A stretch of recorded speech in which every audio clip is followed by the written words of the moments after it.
پھر آپ یہ سوچتے ہیں کہ میرے میں کوئی تواضع پیدا ہوئی یا نہیں. یہ ٹیسٹ کیسے ہوگا؟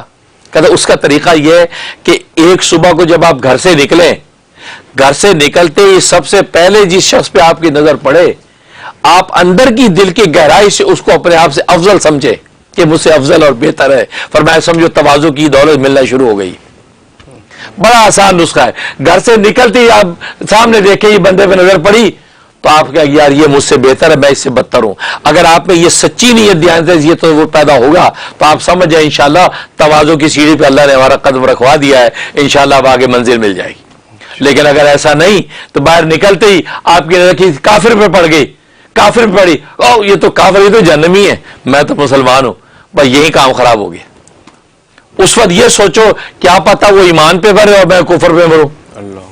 اپنے حال پر ناز نہ کرو، سوچو یار پتہ نہیں ابھی تو کافر ہے، پتہ نہیں کل کو ایمان پہ مرے، اور میں ابھی تو مومن ہوں، پتہ نہیں کل کو کفر پہ مروں، خاتمے پہ خیر نہ ملے. کیونکہ اعتبار تو یہ خاتمے کا ہے نا، حال کا اعتبار نہیں اور مال کی خبر نہیں. مال یعنی مرنے کی، تو مرنے کے وقت کی خبر نہیں ہے اور حال کا اعتبار نہیں ہے، مال کی خبر نہیں ہے، لہذا ناز کس بات کا. اس لیے فوراً یہ سوچے. اور حال آپ کو جانتے ہیں زمانہ حال وہ بہت معمولی ہوتا ہے. انگریزی میں پریزنٹ کہتے ہیں نا، پریزنٹ، پاسٹ اور فیوچر.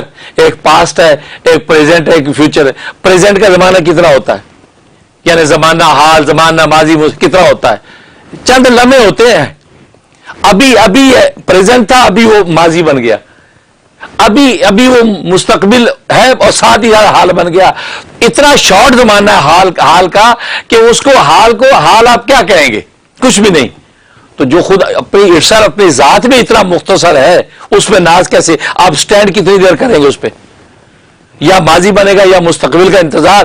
تو معلوم ہی ہوا کہ خاتمہ.